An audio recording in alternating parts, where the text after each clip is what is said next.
2 to 3 days after you've introduced the larvae into the tank, the juvenile spat will be visible on the shells. However, they're tiny and they're very difficult to see. Now, some simple tools can help you to be able to identify those newly settled spat, and this includes a jeweler's loupe or a macro lens affixed to a smartphone like I have here. So again, this just adds some additional magnification so that you can see those newly settled spat. Now, once you've confirmed that the larvae have set and you have spat in your tank, you'll open the drain and then turn on the seawater pump. And what you're doing there is you're just bringing in new water that has algae in it so that those newly settled juvenile spat can eat and grow. And again, you're going to leave the regenerative blower running this entire time.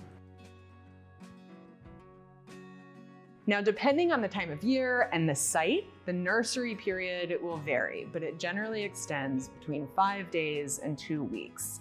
Now, there's a degree of personal preference here.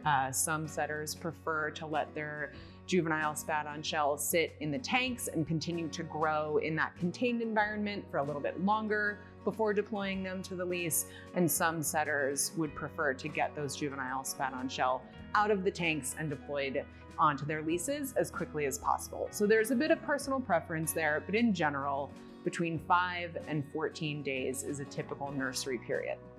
So once you're ready to plant, you'll remove the standpipe and turn off the pump and allow the tank to drain completely.